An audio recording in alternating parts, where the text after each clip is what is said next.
All right, so since Black History Month has begun, I know some of y'all may not realize that we still celebrate that, but we do. We're going to try to do a little, quick deep dive. And you wanted to talk about a couple things with this pharaoh, so I'm going Yeah. to hark. Sometimes I get a little twisted with so-called Black History Month. And when it first started, it's called Negro History Week. Started by Carter G. Woodson in the 1920s. And the purpose of it was because most history books and texts in the educational system in the U.S. excluded any contributions that Black people made to the U.S. So if you're a person going being educated, you would think Black people didn't do anything but here maybe just pick some cotton and get on welfare. So it to tweak me. So what Carter G. Woodson did was he created it and he got it set up for and just talk about some of the contributions. But now some other people get all sideways and say, why you gotta have Black History Month? Or just be and they don't even understand it. He did this because of I can't even call it neglect because it wasn't neglect. It was done on purpose. To just say you didn't contribute anything to the country, so you have nothing to say. Anyway, I'm on my soap. I'm done with that. So I had this piece I want to just kind of introduce because there is a lot of debate about the ancient Egyptians or what the people called themselves the land before that was what was called Egypt. It was called Kemet, and because Egypt is basically a Greek word, and then because after the conquest of the Greeks later on, which is very recent, if you want to call it 2,000 years recent, but the history of the Kemet people that it goes way further back than a thousand years before that. So I want to try to touch on just a little bit my little contributions to some African history or some Black history, or whatever you want to call it. So you looked at the stuff and you got any kind of question you're going to ask me, and I'll spit a little stuff. I don't want to bore anybody. So my so I was looking at this as so this we're talking about this pharaoh named Taharqa, Taharqa, yeah. Taharqa, who was a black one of the black pharaohs in that time period. Okay, where okay. where let's go with that. Let's start with that. That's fine because I'll get into that one too with you. Okay, fine. Carry on. Okay, but it also appears in the Bible as a someone who brought his army to save Jerusalem. Yeah, Because someone was always trying to mess with Jerusalem against the Assyrians. Right. Okay, so here's this part. Okay, so you did a term. What you said is like that's how this is done now. People say black pharaohs as if the 25th dynasty, which he came from, was the only pharaohs that were black or African. Majority of the pharaohs in Kemet were African people. The last few dynasties were where you got the Macedonians and the Greeks and the Romans who want to be pharaohs who want to join the line because they had conquered the land. This is 4,000 years before. Okay, so but when the 25th dynasty came into being around 600, 690 BCE, and whooped the Assyrians and stuff, they were back in power. So now what they do, it's a debate right now. If you look in the world of Egyptology and stuff, it's a debate about the ancient people. And people forget that, wait a minute, where is Egypt? Is that not a continent of Africa? A lot of people go to the Middle East. No, it's not. It's Africa. Anyway, the Nile flows from the interior of the continent, from like it starts in Uganda and flows all the way out to the Mediterranean Sea. So you think the people didn't travel the course of the Nile up to the area? The people come from the north, they no. Okay, never mind. So that part I'm just saying. The Geography. thing about Taharqa is like, okay, so I sent this to like one of my members who's a minister about this because if you read the Bible, you think most people, because we so socialized in this country, you think there's no black people in the Bible anywhere. Like, and the truth be told, probably the majority of people, if they are of some kind of dark person or person of because they come from that part of the world. Right. Again, we don't teach a lot of geography in this country, so people, you know what I'm saying. So the story of Taharqa is he's mentioned in the Bible in the Old Testament, okay, in Kings. It's, people in the Bible, go look it up. It's Kings 19 and 9, okay?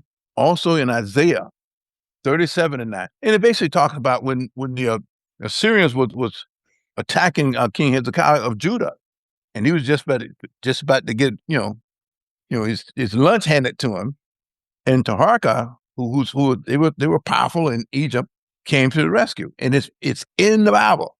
But they say it's from Cush. What they call Cush. Well, most people don't know what Cush is. Cush the country we call Somalia today is where Kush is from. That's Kush. Mm. Kushites were like Alpha people. He's calling the people of the bow because they were so good with the bows and things like that. But the ancient Egyptians and Kushite people sometimes they fought each other. Sometimes they were friends with each other, but they're all African people. We war with each other, just like a German would war with a Frenchman person, or English would war with a French person. That's how it is, you know. And I just thought it's about the 7th century. It's an interesting story. It's just they came to power. The 25th dynasty had 5 kings. They were eventually defeated by the Assyrian, and then they took over Egypt and then set up the Assyrian dynasty, what they call it 26th, 27th. And then it's like when people talk about Cleopatra, when Cleopatra came along, they were Macedonians or Greeks or mixed Greeks and Macedonians. There was the last dynasty was the 30th dynasty. There was Cleopatra. There was probably some mixed people and stuff there too. But the ones before that, the ones who really built, the Great Pyramid, the Great Pyramid's been there like, listen, thousands of the years. Great Pyramid was probably 4,000 or 5,000 years before any Greek was ever born. I mean, a Roman was ever born. True story, but it's just so much. Anyway, I just find it very interesting. And then when I listened to that piece that guy had, and I looked up something, it makes a lot of sense. And then I went because my Bible was sitting right over there. I went on and looked it up, read it. I said, yeah, he did come in. He defeated him. But nobody says, and I've talked to a person that went to seminary school. He said, listen, nowhere in seminary you mentioned that this guy was a African or came from Kemet or Egypt, as people want to call it. That's where he was from. Or they was a black man. Because we live in a Eurocentric world. So if you ain't Euro, you ain't doing it. So that's so this, again, it was interesting. It was a take because you could definitely say when it switched over to talking about, well, how come you never heard of him, or why you don't know this stuff, even though we know he exists, we got all his stuff's in the museum and stuff like that. But when you start looking at, who controls the power, who controls the narrative of all these things becomes a little more, like you said, Eurocentric kind of view of the world, because that was the great colonizing powers. Yeah, I get it, but that's only been like the last couple 300 years, because the history of the planet, history of civilization is way much older. But if you control scholarship, then and you control the narratives. It's just like when you kneel. It's a simple thing. When Colin Kaepernick decided to kneel as a protest, they thought they was coming up with a really still an honorable way to do it without, they didn't burn their flag or turn it upside down like a lot of people. They just politely kneeled. And the narrative said it was disrespectful because he was kneeling for the flag. It wasn't. But the narrative does that to you. All of a sudden he's criminal. And anyway, never mind. But again, it's Black History Month. Now, there's people who would debate, say, well, we're not really African. We're some kind of a hybrid, which we are. Majority or Black people in the U.S. are probably 80% African, 20% European, or some other maybe a little bit of Native American there. But it's not genetics. Biologically, you're an African person, right? If you go genetics, everybody is an African. Yeah. But as far as culturally, our culture is different because American culture is generally a unique culture.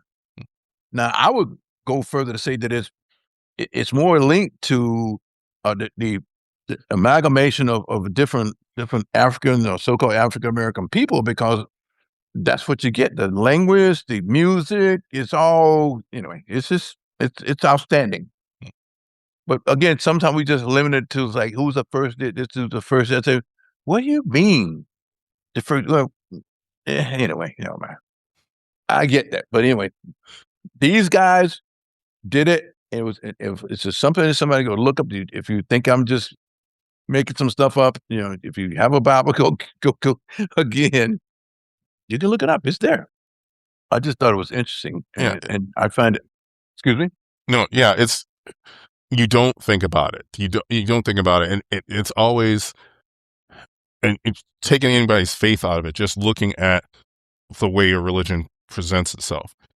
There's a lot of characters, a lot of people in a very particular part of the world, and we just kind of, there was just there's been a passed down assumption that a lot of people are fair skinned and whatever, and you're like, but that's just not possible only because it's 900 degrees out where we're talking about this Exactly. entire time. There's no Exactly. way. Just the math ain't mathing. You have to find some melanin from somewhere to last, or you won't. Yeah. But Yeah. I'm not even dealing with it in that sense. That's not the point I was really trying to make. I was saying, but this person made a significant contribution of people who consider themselves of the Hebrew religion, or Christians. This person made a contribution. All the Judeo-Christian religions, which all three of them, like whether Judaism, Islam, or Christianity, which they all from the same family. You have read the books; they all have the same character, the same main personage are in these books. I don't know why everybody be fighting each other about it all the time, but they're there. You know, it's a matter of interpretation. What do I know? I'm just spewing some stuff. You can censor me later if you like. The point is, I like the idea that they celebrate the African history, even though there's forces that be who's trying to stop the Black History Month and so-called DEI, whatever. But it was necessary, and it's probably still necessary because people will put bad information out there on you. You know what I'm saying? And there's other. I think the problem, my opinion of this, the problem with the people who get it, they don't. Maybe they didn't get the education to understand that there's contributions. America's not. America is more of an idea than a people, because everybody came here one way or another. Because the only people who weren't here were the natives who were already here. Everybody else, one way or another, came here. So all these people came here, made what this America is.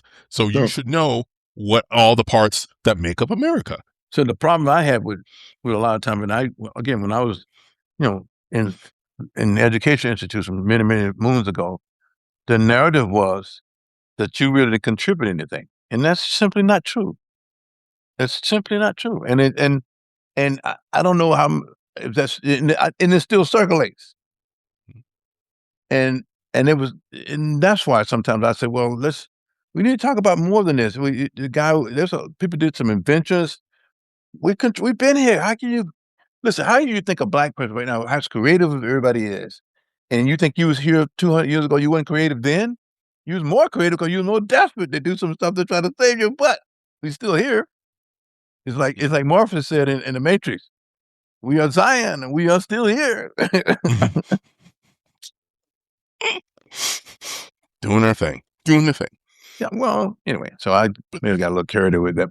Well, no, it's those kind of things. That's the kind of information I don't think that hurts anybody to know the information. It's just new information. It's like, hey, this thing you've already been reading, by the way, Now, there was like, oh, you can't claim African heritage, whatever. That's not what we're saying. It's just like, this person contributed something. Why don't we ever talk about that? There's a lot of people lost to history that make contributions. Well, I've heard the term history is born. I said, you don't know history, you got some problems because you need to know that. You know what I mean? The whole idea of dynastic Egypt was really started up. There's a guy named Magneto, not the movie from Marvel, but Magneto, put together for the Ptolemies, which was the dynastic Egypt, but the people who actually lived it was not dynastic. He started it, and they put together 30 of them over like 4,000 years. But they existed. They were there before that. But again, yeah, some people don't care. So we don't even care about that right now. All I want is, can I go to McDonald's? I'm good with that. Okay. Open a book. And I'm happy, and I respect, and the contribution that the people have made in this country, and the people who say have a problem with Black History Month. You need to know why this was started and why it's still very, very necessary.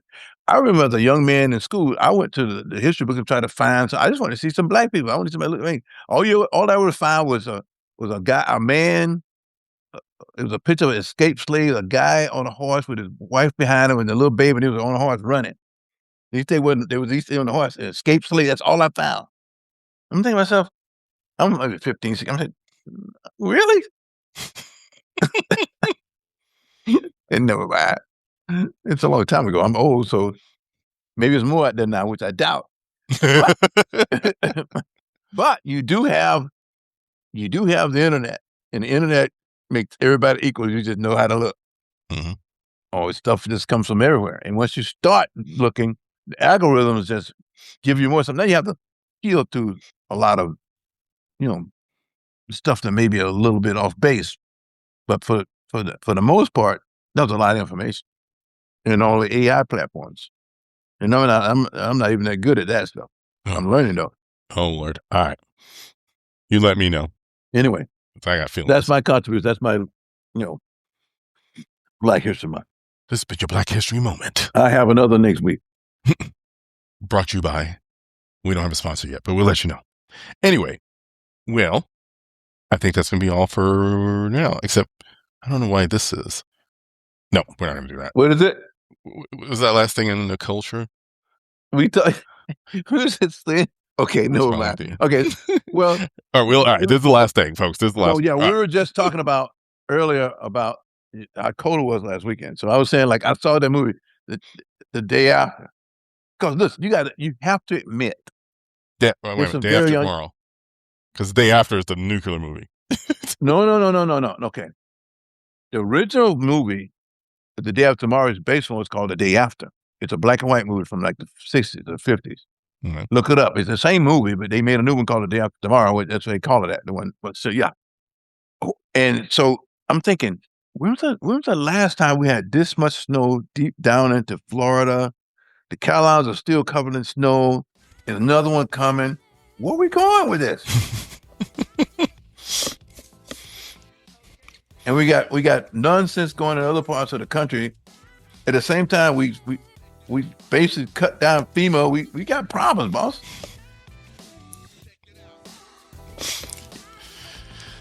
Listen, just keep your eyes open, stay warm, keep your eyes open. I didn't check your sources. The cooler weather wasn't that bad. But it's unusual, right? We had snow flurries here in Tampa Saturday. They say we had them. I didn't see them because I was inside tucked in. But it was cold. It was cold enough to go in, and it was cold enough that no party revelers were out there.